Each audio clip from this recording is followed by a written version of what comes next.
Hey everyone, it is late at night and I am Norman. It's been a while since I've done a watch trade challenge video. It's still going on. I've got a bunch of watches on the shelf. I just recently reviewed the Pilot watch that I traded, so now that one is up for trade. I've got a few others that I need to review still before I make those available. So I'll be doing that soon. Keep your eyes open for those videos. However, the other day I was thinking I've got a couple watches. In fact, these are a couple of the first vintage watches that I ever purchased.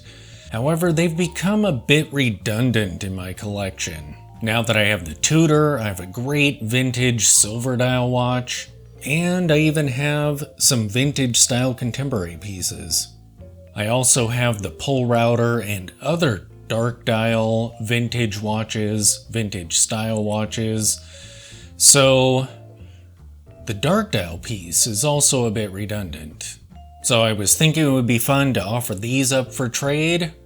What watches am I talking about? The first vintage watch that I ever purchased, the black dial Palliot, and the silver dial Palliot with its brilliant typeface for the indices that are so mid-century modern style.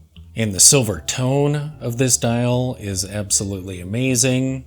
And alone, these aren't that impressive. They're very affordable vintage pieces that are all over the place. They're most likely for sure Franken watches, or at the very least have been redialed.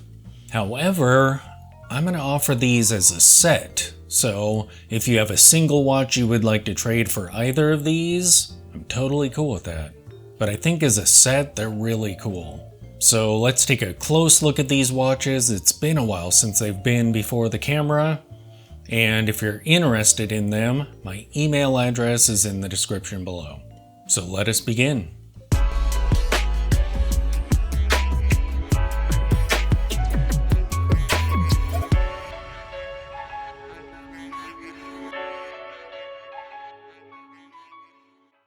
Alright, so here are my two Palliots.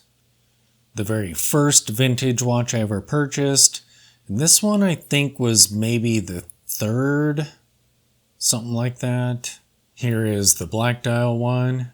You can see that these are very thin. And aesthetics wise, they're kind of like a vintage Omega Seamaster DeVille, a Don Draper. I actually wore a friend of mine's Don Draper, came home and put this on, and it does have a similar overall aesthetic to those. Clearly these are night and day to those, but they are great looking, affordable vintage pieces. The crystal's in excellent shape, as is the case. And the dial is in such good shape, I'm pretty sure this has been redialed, but I'm not sure. Plain brushed case back on these. Now, one thing to note about both of these watches, they're manual wind, and these particular movements only wind about 15 turns.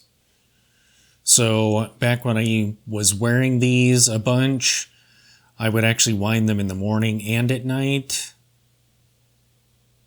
just because most manual wind movements that I've encountered, you can usually wind them about 30 or 40 full turns before they're full, but these are only 15.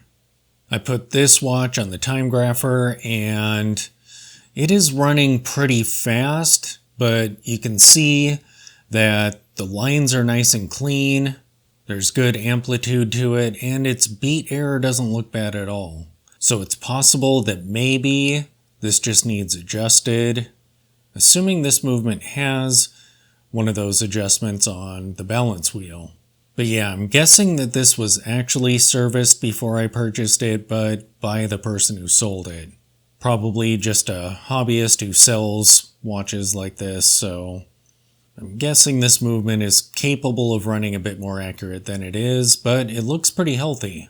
This one has the etched in it hour markers. Kind of a Bauhausy dressy aesthetic going on here. I have it on this strap, which is pretty flexible, comfortable, and I kind of like that texture on this watch. And here is the silver dial variant.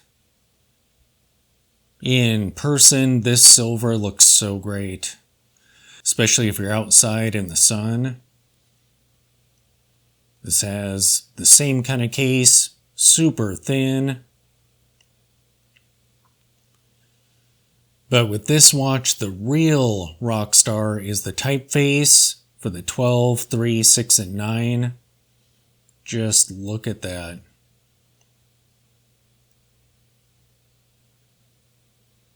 That is so cool.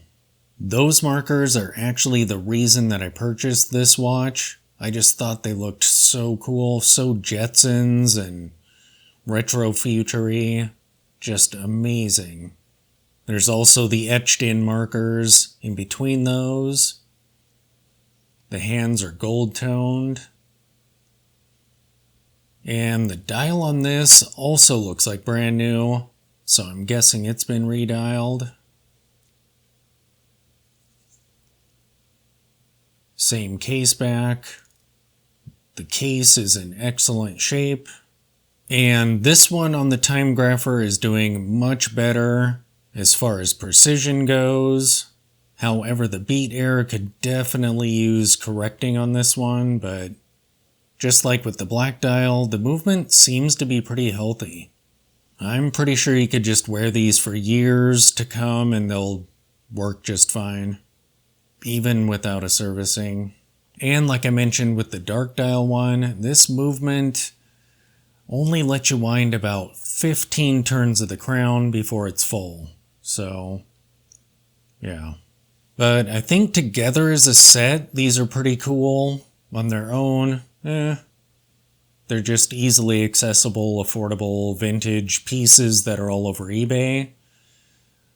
But together you have a black dial and a silver dial. So yeah, these are now available for trade.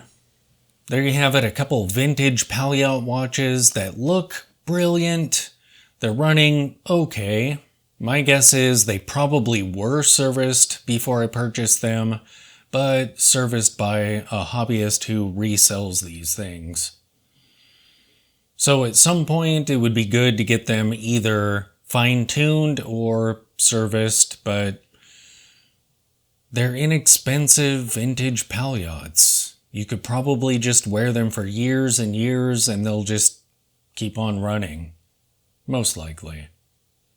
But yeah, if you're interested in these, just let me know. Thanks for watching.